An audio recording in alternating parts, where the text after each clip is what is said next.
সর্বপ্রথম রাজপথে এদেশের অভিভাবকের ভূমিকায় ইসলামী আন্দোলন বাংলাদেশ একমাত্র রাজনৈতিক দল হিসেবে পীর সাহেব চরমনাই একমাত্র রাজনৈতিক নেতা হিসেবে সেই ছাত্র জনতার পক্ষে ঢাল হয়ে দাঁড়িয়েছিল, ঠিক কিনা ভাইরা আমার? এজন্য পীর সাহেব চরমনাই 18 জুলাই সেই বাইতুল মুকাররমে বলেছিল, এই নরপিশাচ তুই আমার সন্তানদের বুকে কেন গুলি করলি? জুলাই আন্দোলনের যে লাইনটি সবচেয়ে সিগনিফিক্যান্ট বোল্ড লাইন হিসেবে এখনো আমাদের কানে বাজে। আমরা অভ্যুত্থান করেছিলাম, পরিবর্তন করেছিলাম, শেখ হাসিনাকে পালাতে বাধ্য করেছিলাম। আমাদের লক্ষ্য ছিল ভোটের অধিকার প্রতিষ্ঠা হবে, ভোটের অধিকার প্রতিষ্ঠা হবে, সাম্য প্রতিষ্ঠা হবে, মানবিক মর্যাদা প্রতিষ্ঠা হবে, এদেশের মানুষ চাঁদাবাজি মুক্ত, দুর্নীতি মুক্ত, দখল মুক্ত বাংলাদেশ ফিরে পাবে, ঠিক কিনা ভাইরা আমার? কিন্তু এই অভ্যুত্থানের রক্তের উপর দাঁড়িয়ে যারা এই ক্ষমতায় এসেছে, সেই ক্ষমতার স্বাদের কারণে, ক্ষমতার মোহের কারণে এই অভ্যুত্থানের স্পিডকে তারা ভুলে গিয়ে আবারও তারা ভোগ বিলাসে মত্ত হয়েছে। এখনো আমরা দেখছি জুলাই অভ্যুত্থানের 1 বছর হয়েছে, শেখ হাসিনা পালিয়েছে, আওয়ামী লীগের স্বৈরাচার পালিয়েছে, কিন্তু তাদের প্রেতাত্মারা বিভিন্ন জায়গায় জপ্তে বসে রয়েছে, ঠিক কিনা ভাইরা আমার? এই অন্তর্বর্তীকালীন সরকারের এদেরকে পরিবর্তন করার কথা ছিল, নতুন করে গঠন করার কথা ছিল, আমরা কিন্তু তা দেখছি না। আমরা দাবি জানিয়েছি সংস্কার করতে হবে। এদেশে সংস্কার কমিশনের নামে বিভিন্ন কমিটি করা হয়েছে, তারা ঘুরে ফিরে একটি দলের মধ্যে আবর্তিত হচ্ছে। একটি দল যেভাবে বলছে তারা সংস্কারের নাটক সেভাবে করছে, ঠিক কিনা ভাইরা আমার? কিন্তু অত্যন্ত দুঃখজনক বিষয়, এই অভ্যুত্থান হয়েছে ছাত্র জনতার নেতৃত্বে। কথা ছিল শিক্ষার্থীরা তাদের অধিকার ফিরে পাবে, কথা ছিল ক্যাম্পাসগুলোতে বৈষম্য মুক্ত হবে, কথা ছিল ক্যাম্পাসগুলোতে শিক্ষার পরিবেশ ফিরে পাবে, কথা ছিল শিক্ষার জন্য একটি সংস্কার কমিশন গঠন হবে। কিন্তু আমরা সেই সংস্কারের মুখ দেখতে পাইনি, ঠিক কিনা ভাইরা আমার?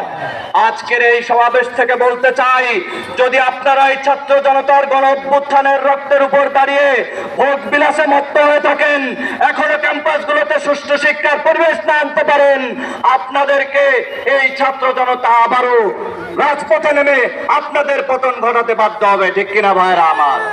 সর্বশেষ বলতে চাই, ইসলামী আন্দোলন বাংলাদেশ পীর সাহেব চরমনাই 3টি দাবি জানিয়েছেন। প্রয়োজনীয় রাষ্ট্র সংস্কার করতে হবে। রাষ্ট্র সংস্কার করা ব্যতীত যতই নির্বাচন দেন, যতই তন্ত্রমন্ত্র আনেন, গণতন্ত্রমন্ত্রে কাজ হবে না। আমরা অনেক তন্ত্রমন্ত্র দেখেছি, গণতন্ত্র দেখেছি, সমাজতন্ত্র দেখেছি, ধর্ম নিরপেক্ষতাবাদ দেখেছি, জাতীয়তাবাদ দেখেছি, কেউ আমাদেরকে শান্তি দিতে পারে না, ঠিক কিনা ভাইরা আমার?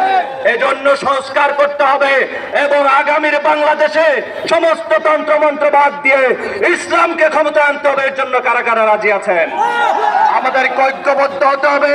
আজকে স্টেজে লক্ষ্মীপুরের সমস্ত ডানপন্থী দল একত্রিত হয়েছে, এটা আমাদেরকে আশার বার্তা দেখায়। জাতীয়ভাবে সমস্ত ডানপন্থী দল একত্রিত হয়েছে, এটা আমাদেরকে আশা দেখায়। এই একত্রিত ভাবে যদি আগামী নির্বাচন করা সম্ভব হয় এবং পাশাপাশি যদি পিআর পদ্ধতিতে নির্বাচন করা সম্ভব হয়, তাহলে জুলাই অভ্যুত্থানের পরে আমরা আবার যেভাবে চাঁদাবাজি দেখেছি, দখলবাজি দেখেছি, স্বৈরাচার দেখেছি, দুর্নীতি দেখেছি, খুন দেখেছি, গুম দেখেছি, সমস্ত কিছু বন্ধ হয়ে যাবে, ঠিক কিনা ভাইরা আমার? এজন্য আগামীর বাংলাদেশকে চাঁদাবাজি মুক্ত, দুর্নীতি মুক্ত, সন্ত্রাস মুক্ত, দখল মুক্ত করতে হলে পীর সাহেব চরমনাই যে ঐক্যবদ্ধ ভূমিকার জন্য আমাদেরকে নির্দেশ দিয়েছেন, আমাদেরকে এখন থেকেই পাড়ায় মহল্লায়, ইউনিয়নে ইউনিয়নে, ওয়ার্ডে ওয়ার্ডে হাত পাখার পক্ষে, ইসলামের পক্ষে গণজোয়ার তৈরি করার জন্য মাঠে নেমে পড়তে হবে। আগামীর বাংলাদেশে, আগামীর সংসদে পীর সাহেব চরমনাই হাতকে শক্তিশালী করার জন্য, ইসলাম পন্থাকে ক্ষমতায় নেওয়ার জন্য আমাদেরকে অটট এবং সব অবিচল থেকে কাজ করে যাওয়ার উদাত্ত আহ্বান রেখে শেষ করছি। আসসালামু আলাইকুম ওয়া রাহমাতুল্লাহ।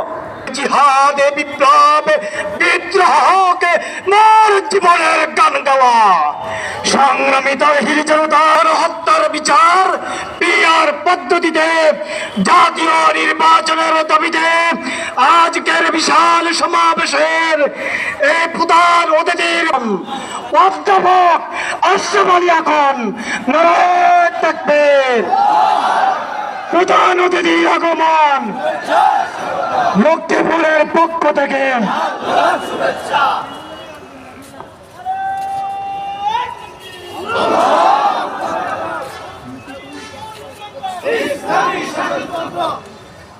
আসসালামু আলাইকুম ওয়া রাহমাতুল্লাহি ওয়া বারাকাতুহু নাহমাদুহু ওয়া নুসাল্লি আলা রাসূলিল কারীম আম্মা বাদ আউযু বিল্লাহি মিনাশ শাইতানির রাজিম বিসমিল্লাহির রহমানির রহিম